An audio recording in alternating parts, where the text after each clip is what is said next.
General Zia الحق مرحوم کے بھانجے ہیں، اللہ تعالیٰ قبول فرمائے الحمدللہ۔ ان کے والد گرامی گورنمنٹ کالج کے پرنسپل رہے یہاں بھی شیخ پورے میں بھی گئی ہے۔ پاکستان بننے سے پہلے ہیں یہ پی ایچ ڈی کر رکھی تھی، کس چیز میں پی ایچ ڈی کر رکھی تھی؟ ہاں کیمسٹری میں پی ایچ ڈی کر رکھی تھی۔ جامع شفیع کے بانی حضرت مفتی محمد حسن صاحب رحمۃ اللہ علیہ سے محبت کا تعلق الحمدللہ۔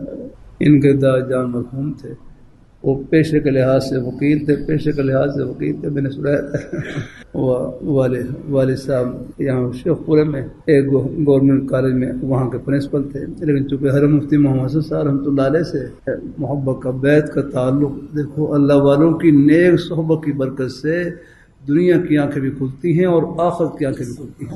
ہاں دنیا بھی روشن ہوتی ہے اور آخرت بھی روشن ہوتی ہے۔ اپنے مقصد کا پتہ چلتا ہے کہ ہم کہاں پر ہیں اور کہاں پہنچنا ہے۔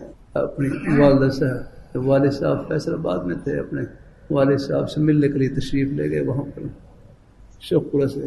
وہ اپنا کھانا خود برتن میں خود کھانا پکوا کر لے گئے، ڈال کر لے گئے۔ جب وہاں گھر پہنچے تو دادی صاحبہ نے کھانا پیش کیا، تو والد صاحب نے بجائے دادی صاحبہ کھانا کھانے کے اپنے برتن سے وہ کھانا نکال کر کھانے لگے۔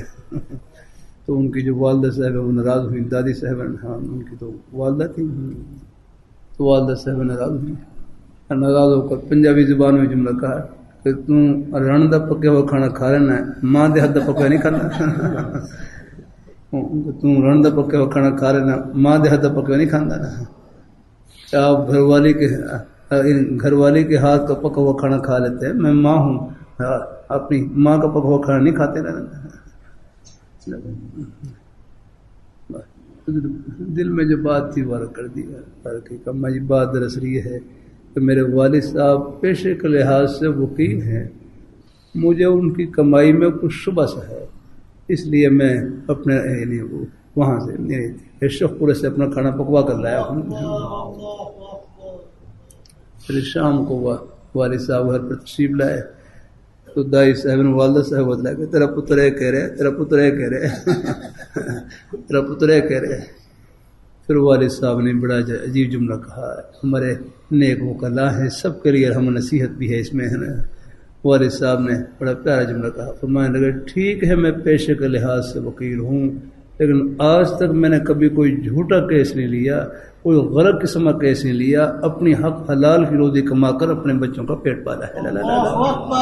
ہاں پھر فرمانے لگے یہ میرے بیٹے میں جو تقوی کا نور ہے یہ بھی میری حلال کمائی کی برکت سے ہے۔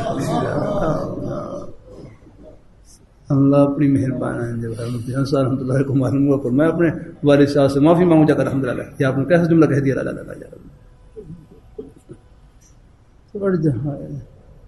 کرتا رہتا ہوں، پیشہ کوئی بھی ہو یہ ضرورت ہے۔ دیکھو یہ وکالت کا شعبہ، یہ مظلوم کی فریاد رسی کا شعبہ ہے۔ آج کل جیسا نظام چلا ہوا ہے، اب مقدمات ہیں، ان میں مدد ہم نہیں کر سکتے آگنا، جیلوں میں جو لوگ قید ہیں ان کی مدد ہم نہیں کر سکتے آگنا۔ باقاعدہ کل پرسوں بخاری شریف میں باب الوکالہ پڑھ رہے تھے آگنا، وکالت کے ابواب ہیں نا۔